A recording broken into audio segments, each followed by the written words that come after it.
Oh, let's go. Let's talk some Texans here tonight here on YouTube. Appreciate you joining me. I am Cody Stutes. Glad you found the channel to talk some Texans tonight. What are we getting into this evening? Nick Caserio. He's not going anywhere, but what is Nick Caserio up to? We will figure that out and try to get to the bottom of it. If it's not as simple as CJ Stroud at 2, what exactly are the Texans going to do? If it's not Stroud at QB, who is it? And, of course, if they trade number 2, what all can they get?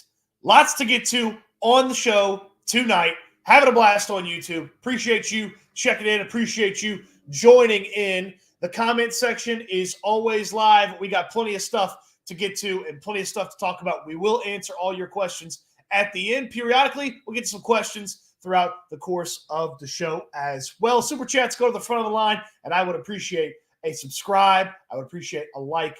I would appreciate you taking care of us on the channel tonight. Tell your friends. Tell your enemies. Tell the people that you kind of like that aren't quite your friends. But let's get into Nick Caserio from today. He's not leaving.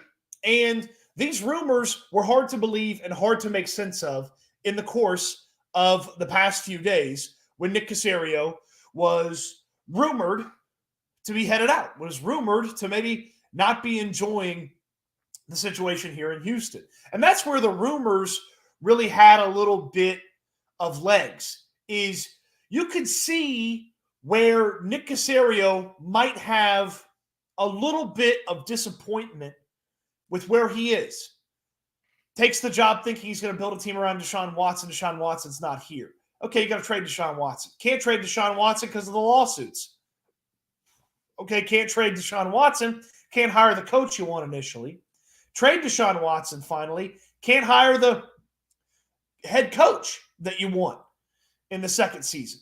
And then maybe can't hire the head coach you want going into the third season as well. It was easy to come up with a narrative. It was easy to come up with a reason why Nick Caserio might not be happy in Houston and might not be happy with the Texans. That's why it felt like the lies, that's why it felt like the rumors made their way around the world before the truth had a chance to put its vest on and step up to the microphone. Now, I would have loved Nick Caserio to address this last week. I would have loved for Nick Caserio to shut this down in a statement. But if Nick Caserio thinks to himself, you know what, I'm talking on Monday anyway, I'll handle all this on Monday, I'm not totally upset with that. So I'm 95% sure Nick Caserio isn't going anywhere. Nothing he could say today is going to make it 100%. This is an organization that twice in their history has let a GM do the draft, and then that GM has been gone before next season. Charlie Casserly did it in 2006, one of the best drafts in the history of this franchise. And then Brian Gaine did it as well. And then in the middle of the summer, I remember it like it was yesterday. I was getting a haircut. I walked out of my haircut, checked my phone, and I was like, oh, my God, they fired their general manager. What the hell's going on here?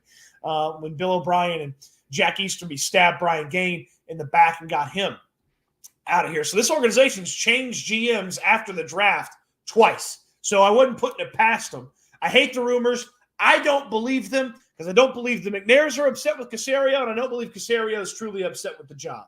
Is it a tough job? Sure. Is it an unenviable position when you seemingly don't like some of these quarterbacks? Sure. But I never bought that Nick Caserio was going to be to the point where he just hated this job and wasn't going to like it enough to find himself with an option to leave or mutual parting of ways or any of that junk. So now that we've talked about Caserio not leaving, let's get into here in just a moment what exactly he's got going on. So, as I mentioned, the comment section is live, and we welcome your comments here on the show. We'll get to some of those. Isaiah, to help the Texans hold the second overall pick if the Panthers take Bryce and the Texans don't want CJ, want the Texans to trade the second overall pick. We'll talk about trade value and why it simply isn't CJ in this program. J-Rock, let's get it. Yeah, these late nights, man. I promise y'all more late nights going forward. We'll talk some Texans late night. Might even have some daytime stuff for you, but we're going to get some late nights going. Oh, Jose, appreciate you joining in. The great Matt Marr, as always, is in here. He's not leaving. I wish he would have taken the microphone and banged it on his head like Leo did in Wolf of Wall Street. Brandon, appreciate you and joining in. Oh, about to lay it down. Some mock drafts. Not anymore. Hey, it's mock drafts. ESPN fired up their mock draft machine. That's a new one for you to check out. Their gimmick is they estimate how likely it was that your player was going to stick around. That's a fun one. Prophet, appreciate you. Nighttime Mime. What will be your honest reaction if they take Will Levis at 2?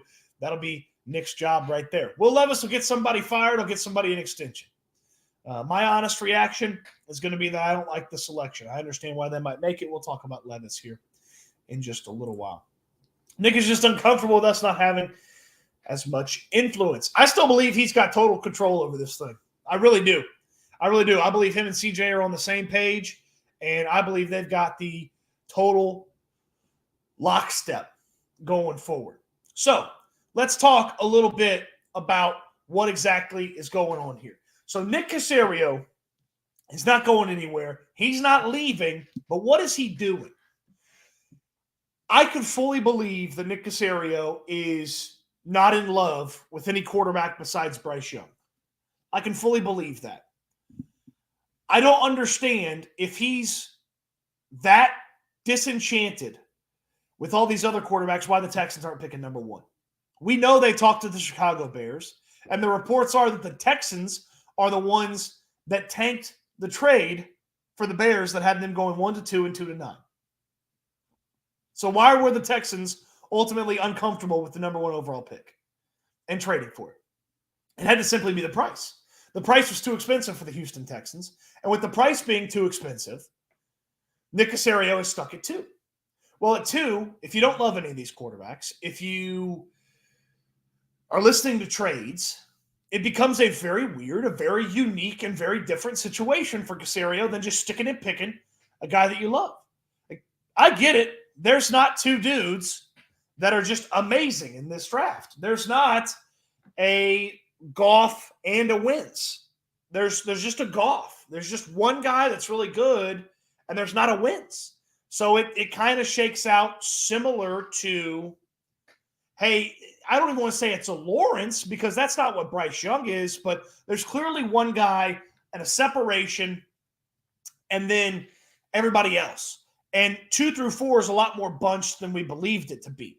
There's a lot more closeness between those guys. And for the Texans, they clearly like, based on some of the reports, guys that aren't quarterbacks in those spots. So for Nick Caserio, he's trying to figure out what's best for the Texans that's not forcing a quarterback, okay? It's not forcing a quarterback. We'll get to the forcing the QB, why isn't it C.J. Stroud here in a moment, but get to some comments here before we move on. Matt Marr, you are the best, man. Thank you so much. As I mentioned, Super Chats are very welcome. They are very appreciated. They help the channel a lot, and that's a generous donation from Matt Marr. I very much appreciate you. You're a very loyal listener and very loyal, I guess, watcher. I got to quit saying listeners because folks watch here on the YouTube. I put my pretty face on for y'all tonight. As you can tell, I'm not pretty. I'm never pretty, but I try. All right, I'll get some of your comments. I'm going to fly through the comments quickly. Then I want to talk about why not simply C.J. Stroud. We'll get to a big Q&A at the end as well. 11 Bravo, appreciate you joining in. Brandon, who's better, Stone or Nick? I mean, Nick's better than Rafael Stone. There ain't nothing to compare there. Isaiah, the era of good vibes stands until next Thursday. It might be a crazy era of vibes. Samuel, do you like Levis at 2? No, I don't. We'll talk about that here in just a moment. I think the Texans are bluffing about not taking a QB, trying to fool the Colts into their last QB if someone trades up with Arizona. I don't know that the Texans' bluff is necessarily about anybody else as much as it's about trying to maximize what they've got going on and get the most maybe out of their pick from either a trade or trade down or something like that scenario. Nick is okay. Not without his faults, but he's done some good. I expect some better production this year for sure. We won't be top 5 next year. Hey, the Texans are picking top 5 next year. There's going to be a new GM making the picks, I believe. Are you going to be live in KC when the Texans are on the clock? So doing radio live during the draft, during the first round. So live is going to be tough to do. I'm going to be live on air talking about the pick and things like that, go into the press conference. So live during the draft's tough. I'll be up late that night. And we will get a live and some draft content together Thursday night after the draft. So I know there's a lot of different people doing a lot of different things on draft night. During the draft, it's going to be tough to get on live, but I very much intend, if I got to go do it in the hotel lobby, okay, with people walking by, I'll do it there. That's not going to bother me. Nobody knows what Nick is doing. Honestly, everything is just opinions and self-made rumors. Hey, he keeps a tight lid on things, man. He does. He really keeps a tight lid on these things. And so it becomes hard to figure out exactly what the Texans are doing because it doesn't feel like Nick Caserio talks with hardly anybody in the media. Okay, so why isn't it as simple as picking C.J. Stroud at 2? Okay, that's what I want to explore here. That's what I want to talk about. Why isn't it as simple as draft C.J. Stroud with the number 2 overall pick if Bryce Young comes off the board at number 1? It would seem like it'd be a pretty simple, logical move. Stroud has spent most of the time as the number 2 quarterback in this draft class. Stroud has a lot of accolades and a lot of success at the college level. He's been a productive player for 2 straight seasons. And why isn't this simple as just draft C.J. Stroud if Bryce Young comes off the board? I don't believe the Texans view Stroud as good of a prospect as Will Levis. If there was no Will Levis, if there was no Anthony Richardson, I believe the Texans would simply be sticking and picking at 2. But with the thought of Will Levis, with the conversation about Will Levis, it feels like the Texans, because he is an option, it feels like the Texans have soured a little bit on Stroud. And it's easy to like Bryce more than CJ. It's not as easy to like Will Levis as much as Stroud or more than Stroud, but I can see how you would put it together. Stroud played with Chris Olave, Garrett Wilson, Jackson Smith and Jigba, and Marvin Harrison Jr. in his past 2 seasons. All 4 of those players are going to be first-round wide receivers, Will Levis played with 0 first-round wide receivers. Will Levis played with 0 first-round talents at Kentucky the past 2 seasons. C.J. Stroud's got a left tackle who's going to be a day 1 pick, a right tackle who's going to be a day 2 pick, a center who's going to be a day 2, day 3 pick in this draft, and a couple of guards that I believe will eventually be in the league. Will Levis had a center that got drafted last year and an offensive tackle that got drafted last year, and I'm not sure of any of his teammates going real high this year. Not a lot of skill position players with Levis, and in the SEC, and we know Nick Caserio loves him some SEC action. In the SEC, Levis's success in 2021 is something that you can point to and be like, damn, that guy did a really, really good job. And we know Caserio doesn't let recency of the season dominate the draft pick. Davis Mills didn't play a ton in his final year. Nico Collins sat out his final year. Derek Stingley didn't play a ton in his final 2 years. Kenyon Green had probably a more solid season before his final season at Texas A&M. Christian Harris got dinged up a little bit there in the final season, if I remember correctly. John Mechie got dinged up at the end of the final season. It was a good season for him, but he was an injured player. Like, there are different players that Caserio has invested in that their final season in college wasn't their best season. And Will Levis is a perfect example of that. Will Levis, with his final season in college, was not near as good as his previous season. And Caserio likes your best potential more than what you recently did. And that's where I feel like Levis comes into play a lot. Plus, you hear some of the stuff about Will Levis and the control that the offense gave him at the line of scrimmage. It was McVay-esque. And, of course, that McVay tree kind of comes from the Shanahan tree. So it wasn't look over at the sideline, there's a bunch of funny pictures, and Will Levis knows what play they're running. It was multiple plays at the line of scrimmage. He makes the decision based off of what he sees, and that's what they run. And he's got checks at the line of scrimmage. It was a very pro-style situation.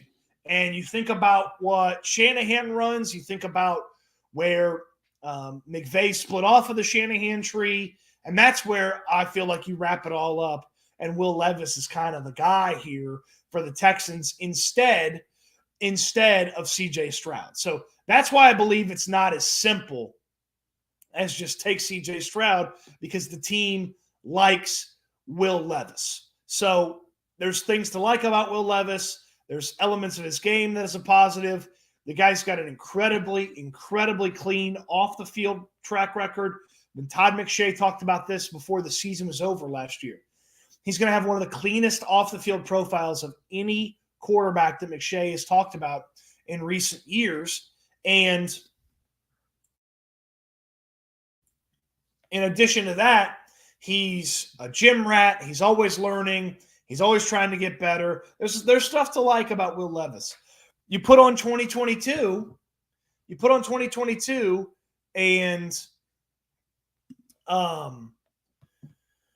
there's some bad stuff. There's some bad play as he's in the game. Like I get the you give him a bunch of decisions and stuff. I understand that aspect of it. There's some bad football that he plays after the play starts. Finished with a negative rushing yards because of the sacks. Some of that was the sacks he took. Some of that was his offensive line stunk. So that's why it's not as simple as CJ Stroud at 2 is I believe this team and this organization really likes Will Levis. And that's why it's not just simply, we'll take CJ Stroud. So in the Will Levis conversation, it's how do you figure things out from that point? Like what do you do if you like Will Levis more than CJ Stroud? So is that a simple just take Levis at 2? Is that a trade back scenario? There's a lot to get into, but as far as when it comes to just pick CJ Stroud at 2, I don't believe they like CJ Stroud as much as they like Will Levis. And with that, I feel like that's why it's not just immediately and easily Stroud at 2. All right, I'm going to get to some of these comments. How do you end up with Will Levis? We'll answer that here in just a moment. Brandon asks, hey, what are y'all doing the show at? What are y'all doing the show at for the draft? We're doing it at the radio row, at the media row with the draft. So it should be really close to where the draft occurs. I'm hoping to get out there for the actual selections, but I'm not quite sure of the setup. But we'll be at the draft in Kansas City as the Wheelhouse, ESPN 97.5, 92.5. Thanks to 1800 Tequilas, our big sponsor there. So ESPN 92.5 and 97.5 for the show. Of course, we're on the Twitch, and we'll have tons of content for you on social at Cody_Stutes on Twitter. So you can follow me. Old Man Jay talking about Will Levis, his 2021 tape. His 2021 tape's really good. 35th scoring offense in the nation at Kentucky is hard to do. It's hard to do, and there's a lot to like about 2021 Will Levis. There's just a lot that I don't like about 2022 Will Levis, but it's not totally all his fault. Nick Caserio doesn't believe in CJ Stroud as the Texans franchise quarterback. You know what? I believe you. And that's why I feel about right now. Rod TX says Levis is wins 2.0. Yes, he is to me, and not in a good way. Like the nasty Carson Wentz stuff, like the plays that make you say, what in the Carson Wentz was that? That's what I feel like Levis is eventually going to be in the NFL. Flossie says, Levis's cheeks, I'm not a believer in him. I'm not either, Flossie. I don't believe in Will Levis. I like Stroud more. I like Young more. Richardson, not as much as Levis. I like Levis a little bit more than Richardson, I think. It's just tough to see how Richardson fits the Texans. As far as like ranking them, like the potential for Richardson's pretty great. Just for the Texans, though, I like Levis more than I like Richardson, specifically for the Texans.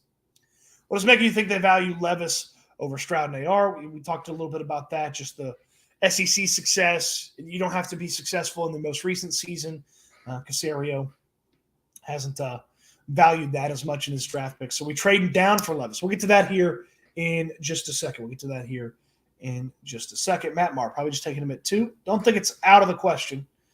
Bryce played with 0 talent and killed it. Levis couldn't get anywhere near that. Yeah, Levis played with a really bad team last year. I'm not making excuses for him. I'm just telling you what people would tell you about Will Levis. Not very good offensive line.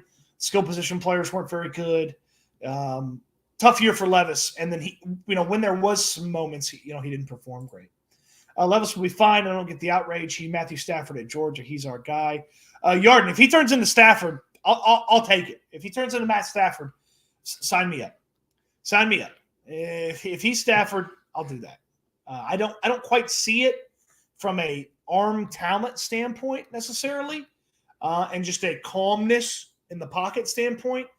He's a bit more mobile than Stafford, and played hurt. Stafford is the king of playing hurt, so he played hurt. If we were still picking QB in the later round after trade down, I'd rather pick AR-15 to contribute with Pierce in the run. Yeah, Richardson's interesting because if you trade down, he might be the only quarterback available for you. So I think that's an interesting aspect of a potential trade down. Stroud's arguably the most accurate quarterback in this draft. Has the most NFL caliber throws on tape. Had an amazing game against arguably the best defense in college football in the Peach Bowl. Hey, man, there's a lot to like about C.J. Stroud. You're going to look at that Georgia game, and you're going to say he can be that guy every Sunday, and that's what we really value in a potential. The tough part about that is they don't like him, it seems like. They don't like him that much.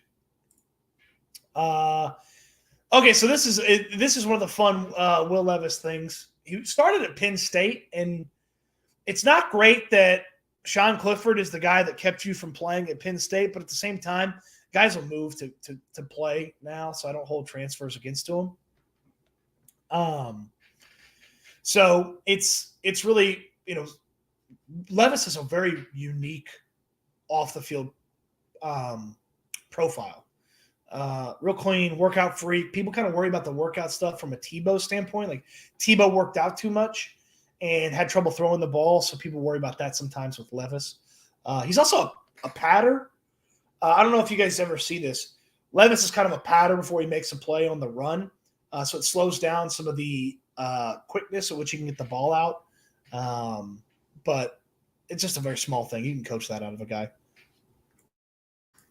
All right, a couple more questions, and we'll get into some of this. As great as Bijan is, being an awful move for the Texans at 12. Do you agree? No, I do not. I do not agree. I like the idea of Bijan at 12. It's tough to get Bijan at 12 if you're staying and picking it 2. If you trade back a little bit, maybe Bijan's easier to do this. 713 Houston Sports. He does a great job on YouTube. Follow 713 Houston Sports if you don't already. Can't argue the SEC is the most pro-style offense. Certainly tough to work against that. I mean, Levis played a pro-style system and played with some really good defenses. I would puke blood if Levis is the pick. We got to get the triggers ready because it might be we might need to be near the bathrooms if this Levis thing goes down. My guy TJ, hey dude, been loving the channel for a while. To take Levis and Caserio, absolutely shouldn't be here after the draft. These better be a trade down if so. Okay, let's get into the trade down conversation. What would a trade down mean, and what can they get? So, to me, they've got to leave the first round with a quarterback.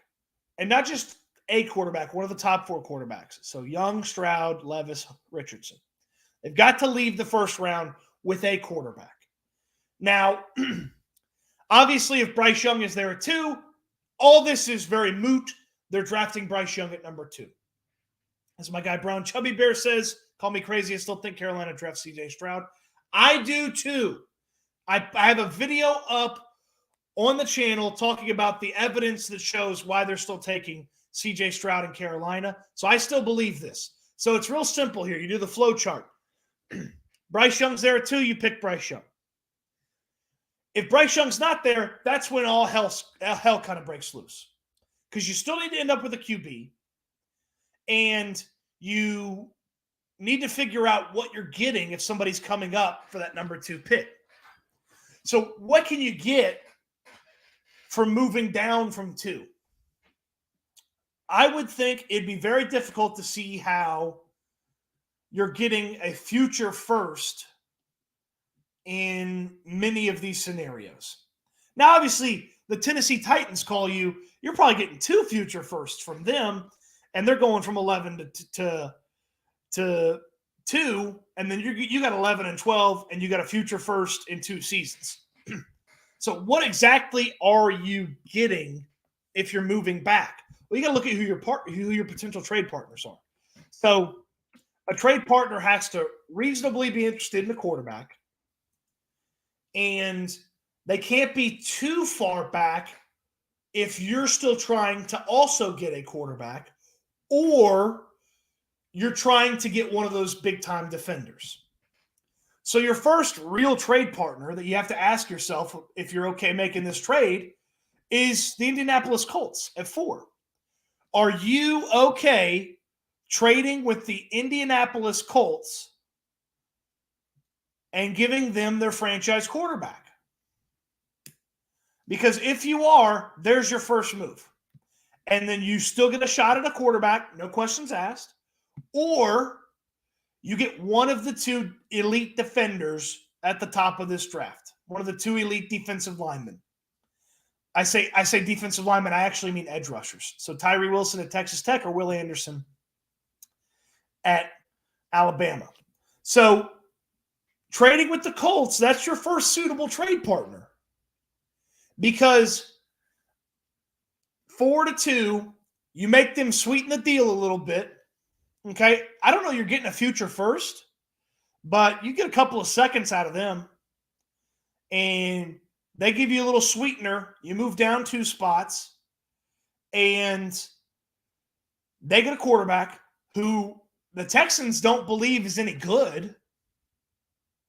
Okay, that's part of the element. They're trading up for a guy you don't believe is any good, so why are you worried if they're getting that guy? And at 4, you can still draft a quarterback. Maybe it's Will Levis. You could still draft a defensive end, Tyree Wilson or Will Anderson. Like, someone of note is going to be there for you at 4. I wouldn't trade with the Colts because you're not getting very much for moving down 2 spots. As somebody puts it, 2 seconds isn't enough. No, unless they're paying an extra tax for being in the division, you're not getting much moving down with the Indianapolis Colts. And it's worth noting, when Deshaun Watson gave his list of teams he was interested in going to, Nick Caserio eliminated the Indianapolis Colts from that list.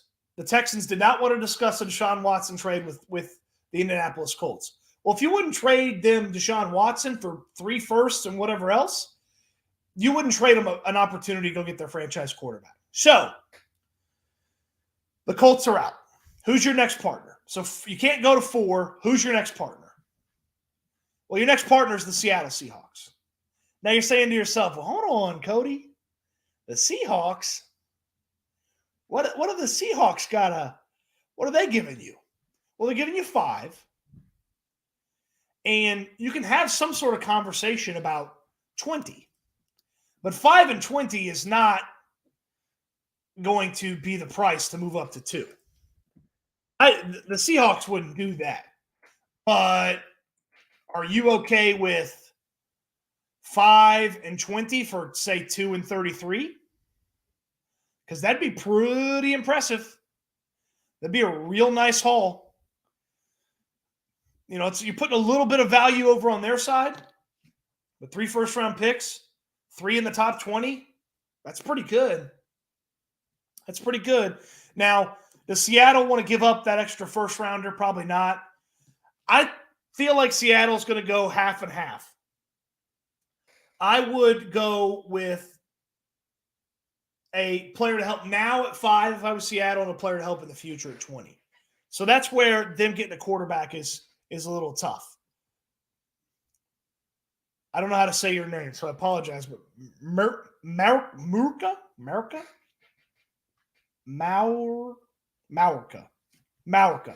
We'll get to your comment here in just a second.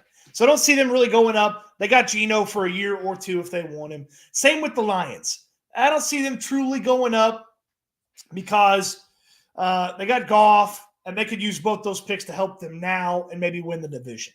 So tough to see the Lions. That gets us to the Raiders at 7. Maurka. You like Landry's idea of trading with the Raiders for 2 firsts and then paying half of Jimmy G's contract for a 2-7 swap? That's a dumb idea. That's dumb. I don't want Jimmy Garoppolo. And if the Texans wanted Jimmy Garoppolo, they should have signed Jimmy Garoppolo. So, and the Raiders aren't getting Jimmy Garoppolo to then dump him immediately because they found a rookie quarterback they like. But let's talk about the candidacy of the Raiders, okay? And America, thank you for the Super Chats. Super Chats go to the front of the line. I very much appreciate that. It helps the channel, helps me, and helps us do some fun stuff here on the channel. Let's talk about the Raiders. Nick Caserio knows their general manager, Dave Ziegler, knows their head coach, Josh McDaniels. A rookie quarterback to sit behind Jimmy Garoppolo for a season or two is not the worst idea in the world for them. And I don't know exactly what you could get out of the Raiders, but they have the 4th most draft capital in this draft. So if you said 7, 38, and 70, and you sent them 2 and like a late round pick, all of a sudden the Texans have a tremendous amount of draft capital within the top 70-ish or so picks. Because think about it. The Texans already have 2, 12, 33, 65, and 73. That's 5 selections in the top 73. Now, take away 2, but add 7, 38, and 70. Now you got 7 picks in the top 73. That's a lot. You could do a whole lot with 7 picks in the top 73. You can move around a lot. You can get an additional first rounder. You can send some of that compensation for future selections, hoping to move those things up. There's a lot that you could do with a trade with the Raiders. Now, I don't know exactly that that's what they would give you, but just kind of looking at the value chart, you're about 1,000. You're about 1,000 draft value points away at 7.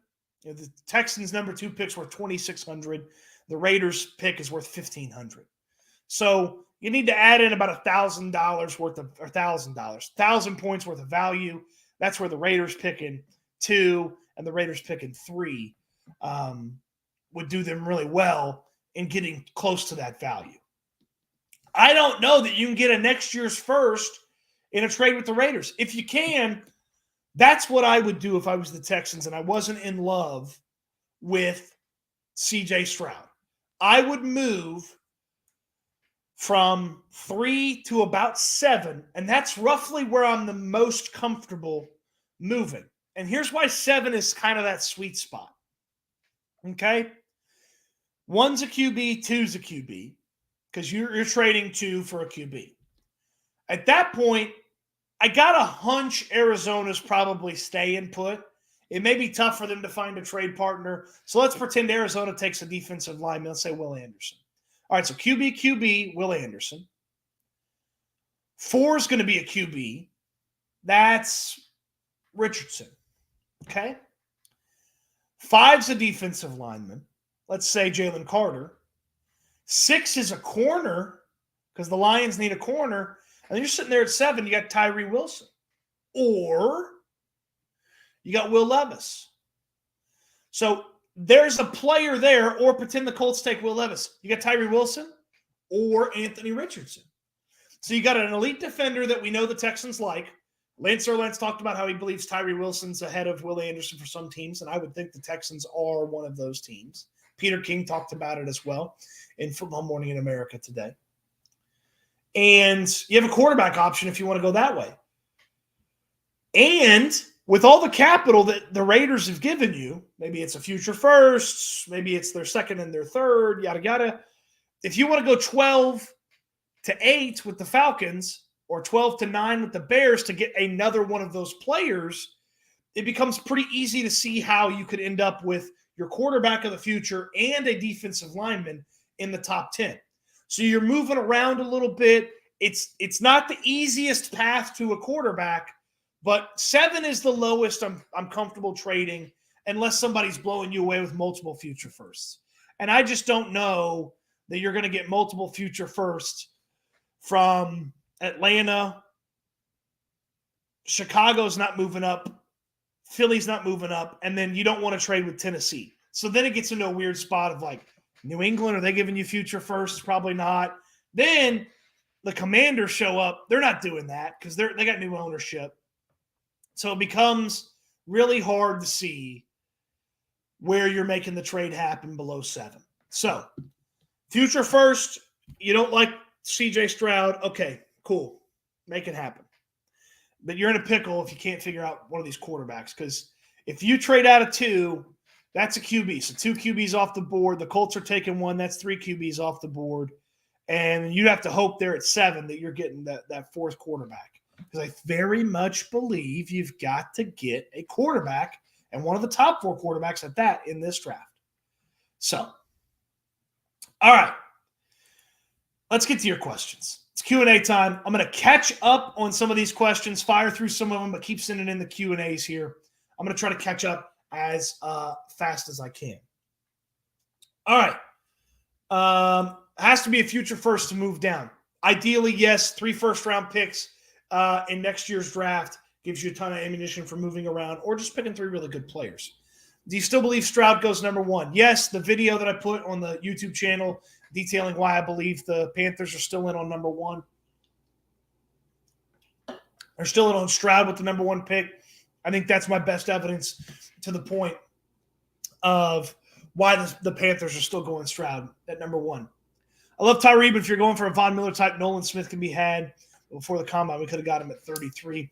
Nolan Smith's a fun one to pay attention to. He's not a defensive end.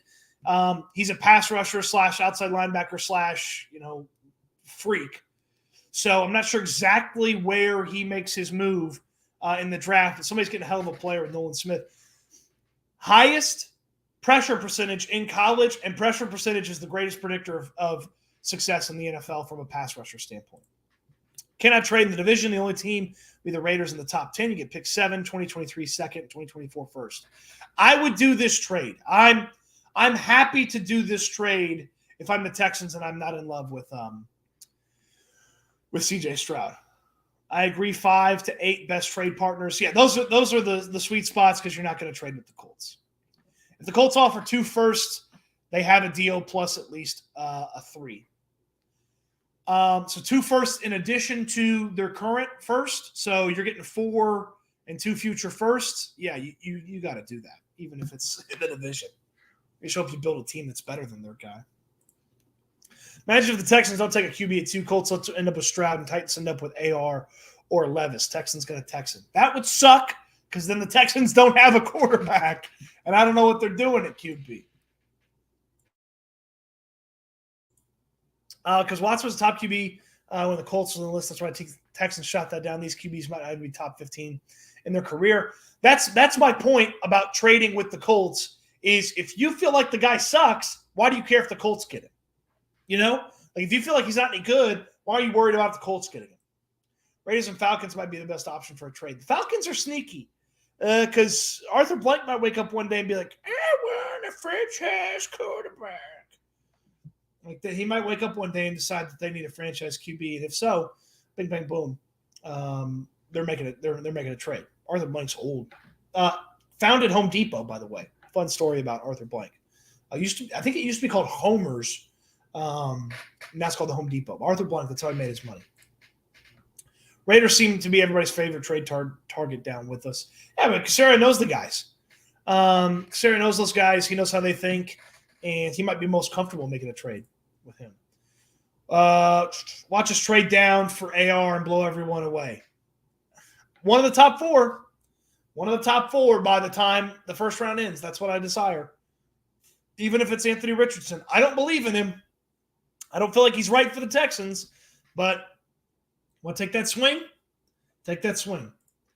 Do you think they bring in Wentz to compete with Mills? No. Carson Wentz is not very good. They're going for a new Wentz, a.k.a. Will Levis. Oh, don't get me started. Joe Blue, 738 next year's first. That's the Raiders situation. Yeah, I mean, I would do that. 3 first-round picks next year. The Raiders are the worst team in their division next year. And if you're the worst team in the division, you're probably a top 10 pick. So let's say Texans right around 10, Raiders right around 10, and the Browns in the teens. It's a lot of stuff. A lot of good stuff. Don't like either scenario, but it has been mentioned. God, I hope not. Yeah, look, not a lot of fun there. Stoots, thank you, POS Jack Easterby. What a name. Oh, with Kenyon Green having a good season when he played center, with the odds they draft another guard and move him to center? Low. Stick him at guard. He's an NFL guard. I don't believe he's an NFL center. Though, I do wonder if there is a chance Kenyon Green's playing center because they did not heavily invest in the center position. So, Hogan, not the worst idea in the world. I would think they'd prefer a center in the draft and just have the comfort level with everybody. Hold on. I will trade the second with the Raiders for picks Jacobs or picks Adams. Jacobs on a 1-year deal does nothing for me, and then Adams would be miserable here. I don't see how those guys necessarily get in the deal. Matt Marr, if you had to pick a rookie center this year, would you rather have JMS or Whippler? Also, thoughts on grabbing Voorhees late and stashing him behind Shaq Mason until he recovers. Andrew Voorhees, who is the USC offensive lineman who tore his leg up at the combine working out, he is one of my favorite late-round potential picks. And he's absolutely worth the investment in a late-round pick. I'd draft him as early as the late 4th or maybe in the 5th round. You look at the Eagles and what they did in drafting the Alabama kid who was hurt, and now he starts for them. So I would stash Voorhees, also just incredible name. So many Friday the 13th puns to be made. And out of those two guys, Whippler or John Michael Schmitz, the kid from Minnesota, I like Whippler more because I believe you can get Whippler late, and I'd like to get a different player. Like a center makes a ton of sense if they add an extra pick in a trade down in like the 2nd or the 3rd. A center makes a tremendous amount of sense. What if it's Wilson / Anderson and Levis / AR? I'll live with that. So this is one of the scenarios that we talked about on the show is if the Texans pick a defensive player in the top 10, let's say they move around a little bit, they keep number 12, and they pick a defensive player. If the Texans select a defensive player and then with the 12th pick, Levis or Richardson falls into their laps, like kudos, you got very lucky and you ended up with a quarterback. Like that, you did not plan for that to happen. Like that fell into your lap, and that is something that is very hard to predict and very risky because if you don't select one and you're just hoping that they fall to 12, how do you guarantee that you get a quarterback that's one of the top 4 QBs? You can't. But if you get a QB at 12 because you stayed put and you drafted a defender with the other top pick, kudos to you. It's akin to paying your rent with scratch-off winnings. I love to play scratch-offs. I would never pay my rent with scratch-offs winnings. Like, that's a bad plan. But if it happens, more power to Caserio and company for getting very lucky. They should buy a scratch-off the next day. As long as they come out with young AR-15 or Levis, I'm happy. The S2 doesn't lie. Yeah, so this S2 thing, I don't live and die by it. It's something. It's not everything. It didn't feel like Stroud had very much trouble processing and finding the open guy in college. Made some tight window throws, but I get the concern with the S2 combined with his inability to have some success against pressure. Like putting those two things together, it gets a little scary. Gets a little scary. I'm just going crazy with trade ideas. Yeah, more power to you. Why not? Why not? I think the Falcons might just grab Bijan. I'm going to put a mock draft together, and that will be the selection that I make for the Falcons is Bijan Robinson. Worried about players backing up Shaq Mason, Matt. It's playmakers. Now hold on, Brandon. He wasn't saying invest like a second-round pick in a backup. He was talking about a fifth, sixth-round guy in a backup. So I'm not too upset with that conversation. Voorhees is a beast. And he's not going to be a factor in 2023, but he could absolutely start for you in 2024. The Falcons have a track team. Yeah, I put Bijan on there. I'd be very fun to watch. They'd be fantasy's favorite football team, even though they don't have a quarterback. So what playmakers you want to see on the team next year? Zay Flowers, if they move down from 12, it's risky to take him at 12, but Zay Flowers, if they move down from 12, or if he's there at 33, lock it in. Lock it in if he's there at 33. Dalton Kincaid, the Utah tight end, is a guy that I really like. I'd be interested in seeing him. Marvin Mims is my favorite day 2 wide receiver. I will give you guys this caveat. Marvin Mims, the wide receiver out of Oklahoma, he's a freak. I love Marvin Mims. I believe he's going day 2, and he's awesome. Now, I want to add this in there. Every year, I have a crush on a Big 12 wide receiver. And every year, that guy is stunk to high heaven. Mims is my guy this year. So we'll find out truly if I just don't know who to crush on or if I'm picking the wrong pony. Or if I'm picking the wrong pony every year or I'm a jinx. I really hope I'm not a jinx because I like Marvin Mims and I'm excited to see what he brings to the table. Do you see a trade for Trey Lance? I don't think so. I'm not interested. Are you interested? I'm not interested. I don't want that. I don't want that. All right, favorite pick at 33. Ooh, this is a fun one. Favorite pick at 33. So if one of the awesome wide receivers slipped to you, like a Jordan Addison or a Zay Flowers, that'd be my favorite. It's unlikely those guys are there. So then you get into the conversation of, well, what about one of the tight ends? So Michael Mayer or Dalton Kincaid. Mayer's the tight end from Notre Dame. Kincaid's the tight end from Utah. What about one of those guys for that selection? I'm not in love with a tight end at 33, but I could see where maybe that's the way to go. Here's my guy at 33, and he doesn't make a ton of sense, but it's not senseless in adding him.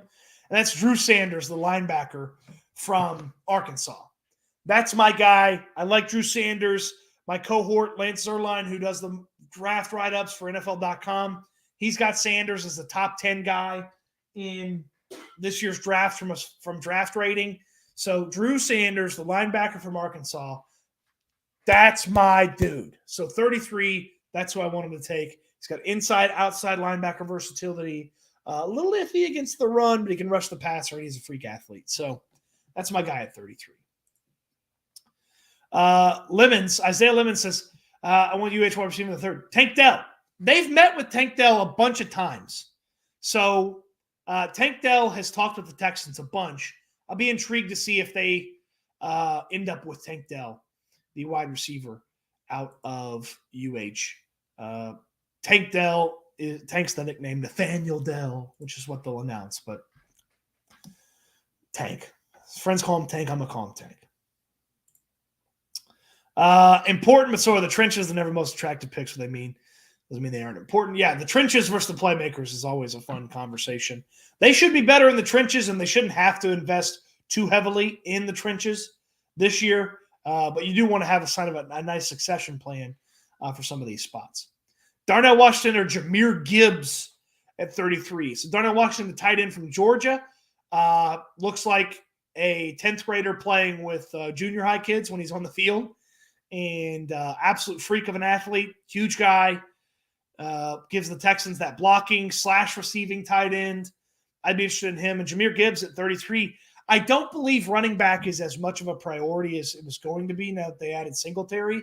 They should plan for life after both of the running backs they currently have, and a running back on day 2 would be fun. I'm okay with Bijan at 12 because Bijan can catch the ball out of the backfield and catch the ball as a slot. If Bijan was only a slot receiver, he'd be a 3rd round pick. If Bijan was only a slot receiver, he'd be a 3rd round pick. What do they do on the wrestling when you acknowledge them? They do the finger. Acknowledge me. My guy, Ruben, taking care of us. 713 Houston Sports. Check him out on YouTube. He does good work. If you can't get Bryson being on Lance, man, that ain't really the same thing. That's not a fun backup plan. If Johnston drops in the 2nd, is he a must pick? No. Fun, real fun 33. Real fun at 30. Much more fun at 33 than 12. I'd take him at 33. Cedric Tillman from Tennessee will be the steal of draft a year from now. Dude's a stud. The Draftniks love Cedric Tillman, and he was awesome 2 years ago. Tillman fits the profile of a Caserio wide receiver, by the way. Last season, disappointing. Previous season, awesome. SEC, he fits. He fits. Man, all I did was give you a little bit of advice. You did all the hard work on your own, man. I just talked to you for a little bit, and you took the ball and ran with it. So I didn't even throw it to you. I just handed it to you. You took the ball and run. You're too kind. I appreciate you. Check out 713 Houston Sports on YouTube.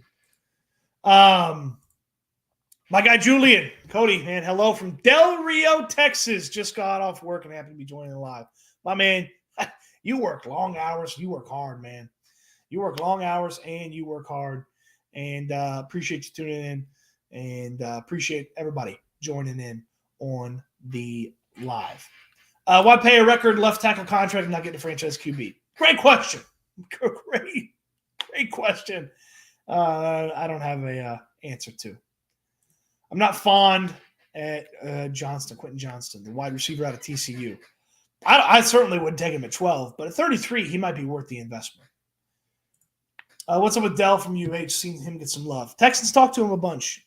He's one of the players they've met with the most. So definitely interested to see if he's within one of those like sections and those ranges that the Texans like to pick. All right. Last call for alcohol, last call for questions as well. While you get some of those last final questions in, I do want to tell you I really appreciate a like in the video down below, and I really appreciate a subscribe if you've not subscribed to the channel. Sharing the video also helps a ton as well. I very much appreciate that. Tell your friends, tell your enemies, tell people that you're kind of friends with and kind of acquaintances with that you think might like football and football conversations, specifically the Texans.